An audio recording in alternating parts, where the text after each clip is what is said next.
Hello students, चलिए अपने power के बाकी बचे हुए न्यूमेरिकल्स करते हैं। तो देखते हैं हमारा अगला न्यूमेरिकल क्या है। हमारे अगले न्यूमेरिकल में हमें दिया गया है the hanging bob of a simple pendulum is displaced to one extreme position B. देखिए, ये इस तरीके से आपका एक पेंडुलम दिया गया है, ठीक है, और is displaced to one extreme position B and then released। यहाँ तक बॉब को लाकर छोड़ दिया गया।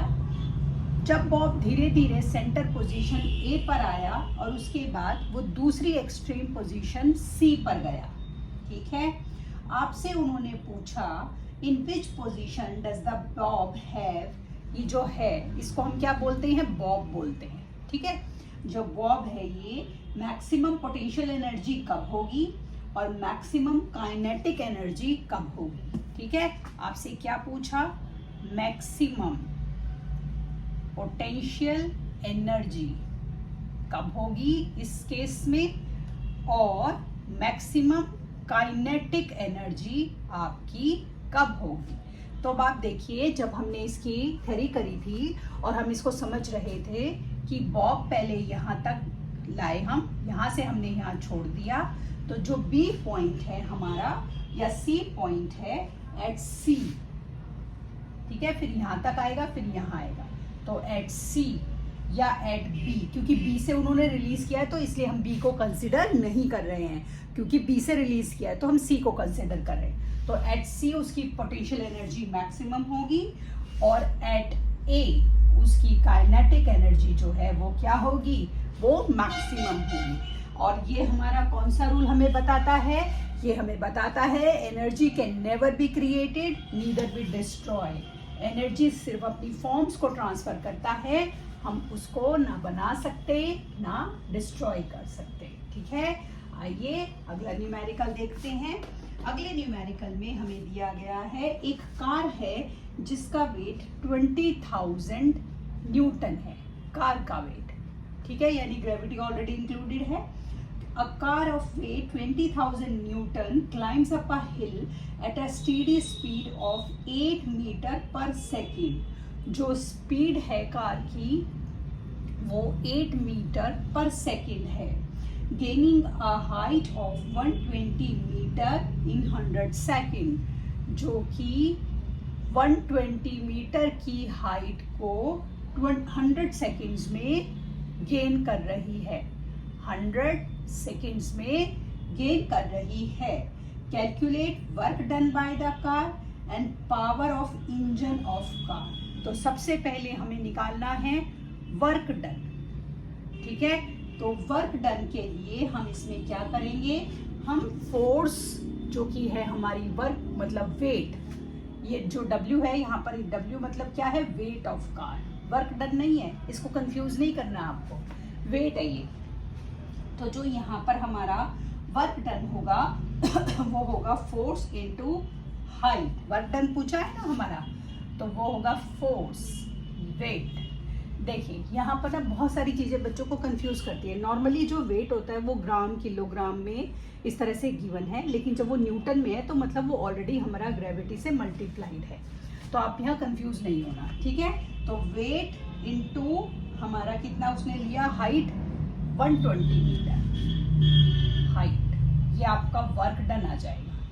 तो वेट है 20,000 और हाइट है 120, तो ये मेरा हो गया 2450 जूल। अगर आपको इसको 1000 से डिवाइड कर दोगे तो ये आपका हो जाएगा 2400 किलो जूल, ठीक। अब उसने पूछा सेकंड पार्ट में power of engine of car, power of engine of car हमें निकालनी है, तो वो हमारी क्या होगी, work done divided by time taken, ठीक है ना।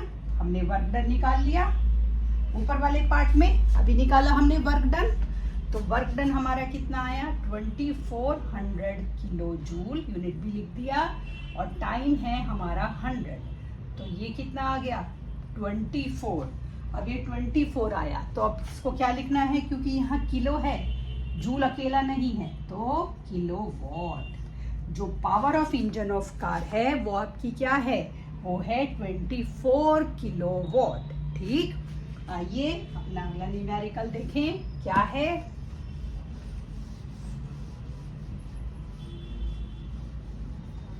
हमारे अगले न्यूमेरिकल में हमें दिया गया है how much electrical energy in kilowatt hour is consumed by an electric appliance of 1000 what.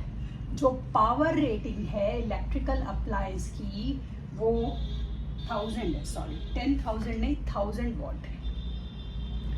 एक इलेक्ट्रिकल अप्लायंस जिसकी पावर रेटिंग 1000 वॉट है, हमें इसकी इलेक्ट्रिकल एनर्जी को किलोवाट आवर में निकालना है कि वो कंज्यूम करेगी when it is switched on for 60 minutes. जब हमने उसको 60 मिनट्स के लिए चलाकर रखा। मतलब क्वेश्चन क्या है, एक ऐसा इलेक्ट्रिकल अप्लायंस है जिसकी पावर 1000 वॉट है, अगर आपने उसको 60 मिनट के लिए चलाकर रखा तो आपको बताना है कि कितनी इलेक्ट्रिकल एनर्जी वो कंज्यूम करेगा। ठीक है, तो आप सबसे पहले क्या करेंगे, क्योंकि 60 मिनट दिया हुआ है तो 60 मिनट के आप 60 से मल्टीप्लाई करके सेकंड्स बना लीजिए। तो हमने बना लिए अपने सेकंड्स। हमें पावर दी गई है, हमें टाइम दिया गया है, हमें निकालनी है एनर्जी कंज्यूम्ड। तो एनर्जी कंज्यूम्ड हमारी क्या होगी, वो होगी power into time taken. Power है 1000, टाइम है 3600, तो ये हो गया 36 लाख। ठीक है, 36 लाख एनर्जी कंज्यूम, या 36 लाख आपकी, या आप इसको 36 जूल भी बोल सकते हो। अभी जब हमने पीछे अपना थ्योरी करी थी तो 36 लाख जूल हमारा क्या होता है, 1 किलोवाट आवर। तो आप इसको 36 लाख जूल लिखो या 1 किलोवाट आवर लिखो, दोनों ही सिचुएशन में आपका आंसर सही है। ठीक है, आइए अगला न्यूमेरिकल देखें। हमारा अगला न्यूमेरिकल क्या है, हमारे अगले न्यूमेरिकल में हमें क्वेश्चन दिया गया है a certain household consumes 650 unit of electricity in a month। एक घर का जो पावर कंजम्पशन है एक महीने का वो 650 यूनिट है। 650 यूनिट्स ऑफ इलेक्ट्रिसिटी वो कंज्यूम कर रहे हैं एक महीने में। ठीक है, how much of this electricity in joule, आपको निकालना है जूल में ये कितनी है। तो ये आपको 650 यूनिट दिया गया है। तो सबसे पहले कंफ्यूज नहीं होना, अभी अभी हमने पहला क्वेश्चन किया जो अभी एग्जैक्टली इससे पहले किया, तो यानी कि ये 650 क्या है आपका, ये 650 है आपका, क्योंकि यूनिट इलेक्ट्रिसिटी दिया है तो आपको लगाना है ये है 650 किलोवाट आवर।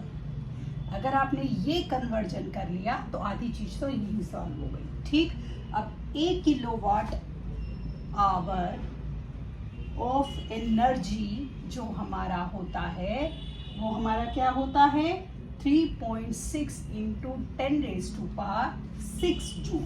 ठीक है, अब हमें कितना निकालना है 650 किलोवाट ऑफ एनर्जी। तो 3.6 इंटू 650 इंटू 10⁻⁶ जूल। ठीक है, जब हम इसको सॉल्व करेंगे तो ये आ जाएगा 2340 इंटू 10⁻⁶ जूल। लेकिन क्योंकि हमें साइंटिफिक नोटेशन में इसको छोड़ना है तो आप 1 2 3 डिजिट आगे लाएंगे डेसिमल को, क्योंकि 3 डिजिट आगे लाए तो 3 6 में ऐड करके 2.340 इंटू 10⁻⁹ जूल जो है आपका साइंटिफिक नोटेशन में आंसर आ गया। आपका आंसर ये भी ठीक है, लेकिन अगर आप साइंटिफिक नोटेशन में लिखते हैं तो वो ज़्यादा अप्रोप्रिएट होता है। ठीक है, आइए अपना अगला क्वेश्चन देखें कि क्या है। हमारे अगले क्वेश्चन में हमें दिया गया है a boy weighing 40 kg carries a box weighing 20 kg। एक बॉय जिसका वेट 40 kg है, वो एक सामान जिसका वेट 20 kg है, उसे उसने उठा रखा है। तो टोटल वेट जो हो गया वो आपका हो गया 60 kg। ये वो लेकर गया to the top of a building of 15 metre high, एक ऐसी बिल्डिंग जिसकी हाइट 15 मीटर थी। इन 25 सेकेंड, 25 सेकेंड के अंदर वो 15 मीटर ऊंची बिल्डिंग पर इसको लेकर गया। तो आपको निकालना है कैलकुलेट पावर, ठीक है। अब पावर हमारा होता है energy consumed divided by time taken, या हमारा work done divided by time taken. Work done, देखिए बॉय का जो वेट है वो है 60 kg, ये न्यूटन में नहीं गिवन है, तो हमें इसको ग्रेविटी से मल्टीप्लाई करना होगा। तो 10 मैंने ये लिया किसके लिए, ग्रेविटी के लिए, ठीक। हाइट कितनी थी, 15 मीटर, तो ये हो गया मेरा वर्क डन। टाइम था हमारा 25, डिवाइड कीजिए, 5 3 जा 5 5 जा 5 2 जा 2 3 जा 6, 360। तो ये आपका आ गया 360, क्योंकि पावर है और ये हमारा सारा नॉर्मल था, तो ये आपका आ गया 360 वॉट। इस तरीके से आज हमने 9th क्लास की फिजिक्स को पूरा खत्म कर लिया है। कल से हम 9th क्लास की केमिस्ट्री को शुरू करेंगे। तो तब तक के लिए शुभ रात्रि, मिलते हैं कल।